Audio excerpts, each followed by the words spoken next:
अगर ना बन पा रहा हो जीवन में कोई काम या पाना चाहते हो हर समस्या से आराम, तो बोलते रहिए जय सिया राम, जय जय सिया राम। किस्मत की रेखा।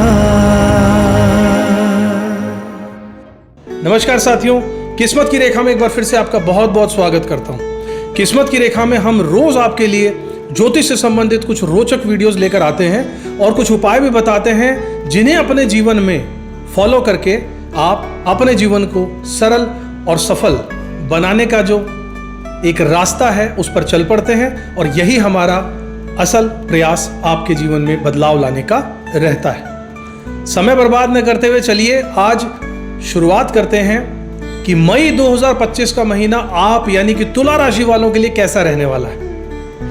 अगर आपने अब तक हमारे चैनल को सब्सक्राइब नहीं किया है साथियों, तो जरूर कर लीजिएगा। बेल आइकन को भी प्रेस कर दीजिएगा, अपने साथियों में भी इसे शेयर कर दीजिएगा ताकि वो भी इसका फायदा उठा सकें। चलिए शुरुआत करते हैं आज के ज्योतिषीय सत्संग की।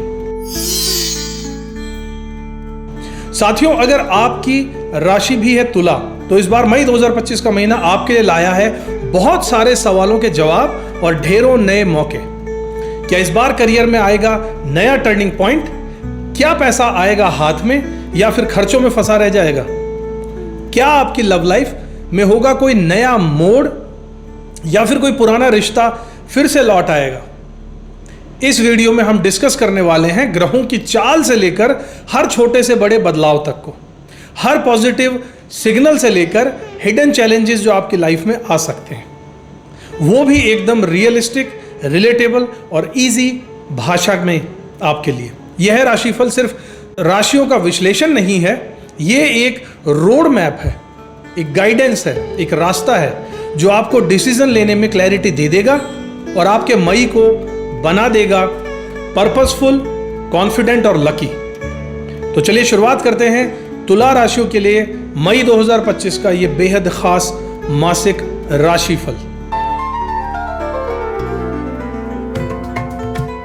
तुला राशि वालों, मई 2025 का महीना आपके लिए एक तरीके से दो दुनियाओं का एक्सपीरियंस लेकर आ रहा है। एक तरफ तेज गति से बढ़ने के बदलते मौके, तो दूसरी तरफ धीमे धीमे अनफोल्ड होते चैलेंजेस जो आपको अंदर से मजबूत बनाने वाले हैं। इस महीने के पहले 2 हफ्तों में आपके जीवन में ऐसा लग सकता है कि जैसे खर्चे बेकाबू हो रहे हैं, कुछ चीजों पर आपका कंट्रोल नहीं चल रहा है, जैसे कि ट्रैवल, एजुकेशन, फैमिली की जरूरतें या फिर कोई रिलीजियस या फिर सोशल कंट्रीब्यूशन। मगर ये एक्सपेंसेस बेकार नहीं जाएंगे, ये आप नोट कर लीजिए। ये वो एरियाज हैं जहां पर इन्वेस्टमेंट और इनर ग्रोथ आपकी हो रही है। 28 अप्रैल से 13 मई तक का टाइम फ्रेम जो है वो ऐसा है जहां आपको एक्स्ट्रा अलर्ट रहना होगा, खासकर पैसों को लेकर। अगर आप कोई नया कॉन्ट्रैक्ट, नया अग्रीमेंट या फिर पेमेंट रिलेटेड डिसीजन लेने जा रहे हैं तो थोड़ा सा रुक जाइए, क्योंकि ये टाइम फाइनेंशियल रिस्क जोन में आने वाला है। चाहे वो बिजनेस में कोई एडवांस लेना हो या फिर घर में कोई बड़ा खर्च करना हो, चाहे एडवांस लेना हो चाहे देना हो, थोड़ा सा रुक जाइए, सोचकर आगे बढ़िए, तो वो आपके लिए बेस्ट रहने वाला है। लेकिन जैसे ही 14 मई आ जाएगी, सब कुछ एकदम से बदलने लगेगा। गुरु का भाग्य स्थान में प्रवेश आपको एक नई चमक देने वाला है। गुरु यहां पर 8वें घर में है, भाग्य स्थान में आ जाएंगे 14 तारीख से। अगर आप स्टूडेंट्स हैं या फिर कोई एग्जाम देने जा रहे हैं तो यह वक्त आपकी मेहनत को रिवॉर्ड देने वाला हो सकता है। और अगर आप करियर में कोई नेक्स्ट मूव सोच रहे हैं, कुछ आगे बढ़ना चाह रहे हैं अपने करियर में, जैसे कि नई जॉब में स्विच करना, बिजनेस एक्सपेंशन करना या फिर फॉरेन अपॉर्चुनिटी के लिए प्रयास करना, तो 14 तारीख से लेकर 29 मई के बीच का समय आपके लिए जैकपॉट साबित हो सकता है। ये वो समय रहने वाला है जब आप ऑन स्पॉटलाइट रहने वाले हैं। जो लोग आपको नोटिस नहीं करते थे, अब वही लोग आपकी तारीफ करेंगे और शायद आपको ऑफर भी देंगे।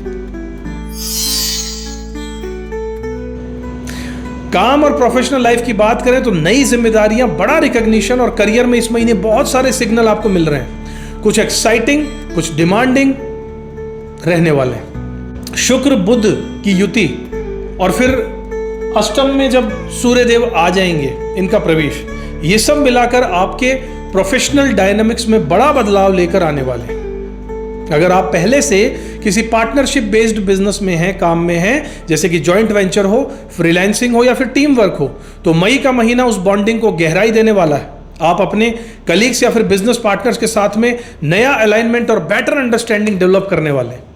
जो लोग प्राइवेट जॉब में हो उनके लिए 14 से 29 मई के बीच में प्रमोशन या फिर रिकॉग्निशन मिलने का बहुत बड़ा योग बन रहा है। अपने काम की वैल्यू आप खुद जो अब तक करते आए थे मेहनत कर कर, उसी काम की वैल्यू अब दूसरे लोग करेंगे, क्योंकि वो अब आपके काम को नोटिस करने वाले हैं। लेकिन अगर आप खुद का काम कर रहे हैं या फिर व्यापारी हैं तो ध्यान दीजिएगा, 7 तारीख से लेकर 13 मई के बीच में कोई ऐसा डील या पैसा आपका फंस सकता है जो बाद में आपके लिए सरदर्द बन जाए। अगर क्लाइंट टाइम पे पेमेंट नहीं दे रहा है तो बार बार रिमाइंड करते रहिएगा, लेकिन रिश्ते में कड़वाहट मत लाइएगा। कुछ गलत बात मत बोल दीजिएगा, वरना पैसा डूब सकता है और आपकी बदनामी भी बाजार में हो सकती है। और हाँ, बॉस या फिर सीनियर से आपको कॉन्फ्लिक्ट बिल्कुल अवॉइड करना चाहिए, खासकर 2 से लेकर 7 मई के बीच में। इस दौरान आपका पेशेंस लेवल थोड़ा लो रहने वाला है। सामने वाला बिना कुछ कहे आपको ट्रिगर हो सकता है। आप बिना कुछ कहे, आपने कुछ गलत नहीं कहा, फिर भी सामने वाला आप पे भड़क सकता है। शांति से काम लीजिएगा, दिन कुछ ऐसे चल रहे हैं। अब बात करते हैं आपके फाइनेंशियल फोरकास्ट की, खर्चों की, पैसों की, इनकम की, आपकी पॉकेट की। देखिए साथियों, खर्च जरूरी भी है और समझदारी भी। अब बात इस लेवल पर आ रही है कि खर्च आपको करना होगा, क्योंकि खर्च जब आप करते हैं तब आपको इनकम आती है। So you should expense to earn. अब बात करते हैं आपके पैसों की, और यहां पर इस महीने 2 फेज रहने वाले हैं। पहला फेज होगा 1 तारीख से लेकर 13 मई तक। इस समय में आप कुछ ऐसे खर्चों में फंस सकते हैं जो अचानक और अनअवॉइडेबल होंगे, जैसे कि मेडिकल का खर्चा, पढ़ाई का खर्चा या किसी घर के सदस्य की जरूरत। ये खर्च आपको टेम्परेरीली परेशान भी कर सकते हैं, लेकिन लंबी रेस में, लॉन्ग टर्म में वो आपकी फैमिली स्ट्रेंथ को मजबूत करने वाले खर्चे होंगे। यहां पर मनी गोइंग आउट ज्यादा दिख रहा है, लेकिन घबराने की जरूरत नहीं है साथियों, क्योंकि मई के दूसरा हाफ जो होगा उसमें मनी फ्लोइंग इन का साइकिल भी शुरू होने वाला है। पार्ट 2 की बात करें तो 14 तारीख से लेकर 29 मई का जो समय होगा उसमें गुरु आपके नवम भाव में गोचर करने के लिए आ जाएंगे। यहां से गुरुदेव उठेंगे और आपके नवम भाव में गोचर करने के लिए आ जाएंगे। शुक्र की सप्तम स्थिति, ये शुक्र भी महीने के अंत तक शुक्र देव भी आपको गोचर में यहां पर आ जाएंगे। आपको फाइनेंशियल ग्रोथ का लाभ मिलने वाला है। उस वक्त हो सकता है कोई पुराना पैसा जो फंस गया था वो भी वापस आ जाए, कोई कॉन्ट्रैक्ट अप्रूव हो जाए, या फिर कोई नया इनकम का सोर्स या स्ट्रीम भी आप जनरेट कर पाए, जिससे एक साइड इनकम आपकी शुरू हो जाए। बिजनेस करने वाले लोगों के लिए खास तौर पर टेक्निकल फील्ड में, टीचिंग फील्ड में, इलेक्ट्रॉनिक्स की फील्ड में, मार्केटिंग की फील्ड में या फिर ट्रेडिंग करने वाले जो लोग हैं, ये समय उनके लिए बहुत प्रॉमिसिंग रहने वाला है। लेकिन एक चेतावनी भी है कि 28 तारीख, 29 तारीख और 30 तारीख को मई में कोई रिस्की इन्वेस्टमेंट या फिर इंपल्सिव खर्च मत कीजिएगा।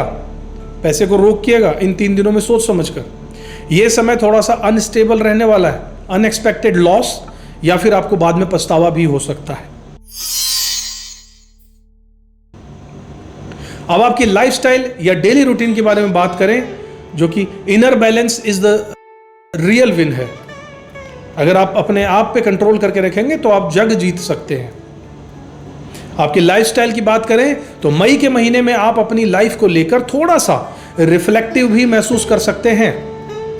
मैं क्या कर रहा हूं, क्या यह सही डायरेक्शन है, क्या मैं अपनी वर्थ को पूरी तरीके से यूज कर पा रहा हूं, ये सारे सवाल आपके जहन में बार बार आने वाले हैं और ये अच्छे सवाल भी हैं। सूर्य अष्टम में,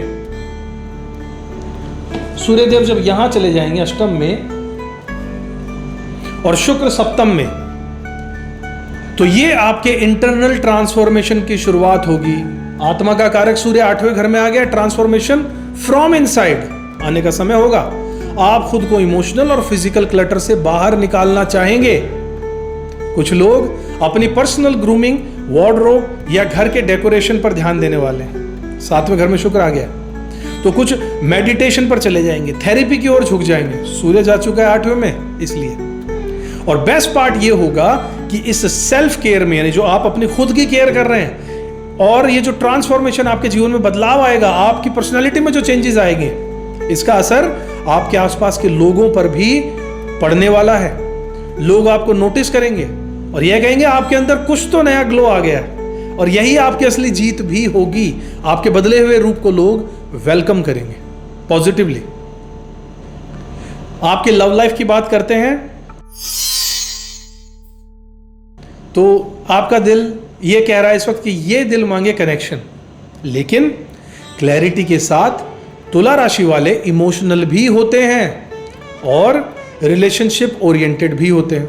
7वीं राशि कनेक्शंस की है, 7वां घर, इसके मालिक 7 नंबर की राशि, जब आपके मालिक शुक्रदेव यहां पे बैठ के 7वें घर से देखेंगे। महीने के अंत में जाएंगे हालांकि, लेकिन तुला राशि वाले अमूमन लोग इमोशनल होते हैं और रिलेशनशिप ओरिएंटेड होते हैं। और इस महीने आपकी लव लाइफ में थोड़ी बहुत टेस्टिंग जरूरी होगी, लेकिन साथ में स्ट्रॉन्ग बॉन्डिंग के मौके भी मिलेंगे। जब आपका टेस्ट लेता है कोई, परखता है जब आपको, तो बॉन्ड स्ट्रॉन्ग भी होता है अगर आप परखने में सही उतरते हैं तो। इसलिए ध्यान रखिएगा, इस महीने आपकी थोड़ी सी जांच पड़ताल हो सकती है, पार्टनर के द्वारा परखा जा सकता है। शुक्र और बुध की 7वें भाव में युति, ये बुध देव भी यहां पर 6 तारीख को आ जाएंगे। ये आपके स्ट्रॉन्ग बॉन्डिंग का एक मौका आपको देगी। यह भी दिखाती है कि आपकी दिल की बातें जुबान पर अब आ सकती हैं। 7वें घर में आ गए दोनों, यानी जो फीलिंग्स अब तक छुपा रखी थी वो खुलकर सामने आ जाएंगी।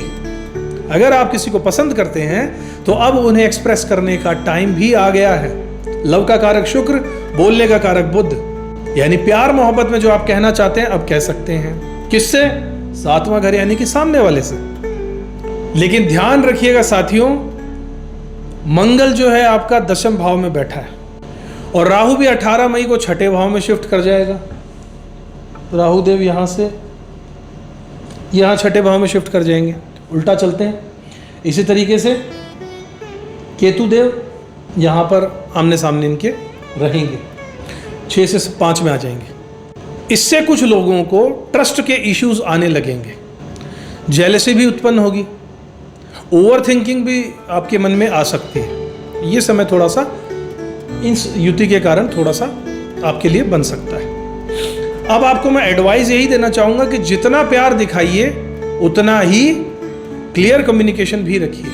सिर्फ प्यार मोहब्बत की बातें करना ही सब कुछ नहीं है, कम्युनिकेशन को भी क्लियर रखिए, वरना मिसअंडरस्टैंडिंग बहुत जल्दी सिचुएशंस को खराब कर सकती है। जो लोग पहले से कमिटेड हैं उनके लिए 23 मई के बाद लव लाइफ में बेटर अंडरस्टैंडिंग और स्टेबिलिटी आने वाली है। और जो लोग सिंगल हैं वो 24 तारीख से लेकर 30 मई तक कोई ऐसा व्यक्ति आपकी लाइफ में आ सकता है जिससे आपको वाइब मिल जाए, दिल जिससे मिल जाए। अब आपकी मैरिटल लाइफ की बात करते हैं तो टीम वर्क होगा, साथ में मिलकर चलेंगे या फिर तकरार आने वाली है।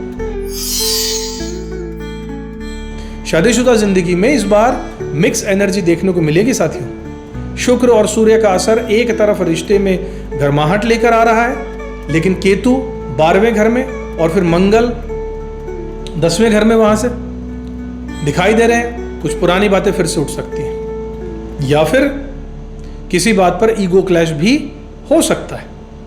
अगर आप शादीशुदा हैं साथियों तो 7 से 18 मई के बीच में रिश्तों में थोड़ा सा पेशेंस और अंडरस्टैंडिंग बनाकर रखिएगा।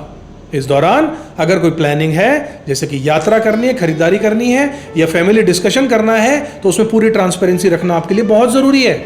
18 मई के बाद जब राहु देव 6ठे से आपके 5वें भाव में आ जाएंगे तब घर में रिस्पॉन्सिबिलिटीज आपकी बढ़ जाएंगी, लेकिन यह भी संभव है कि आप दोनों मिलकर कुछ नया अचीव कर लें पार्टनर के साथ।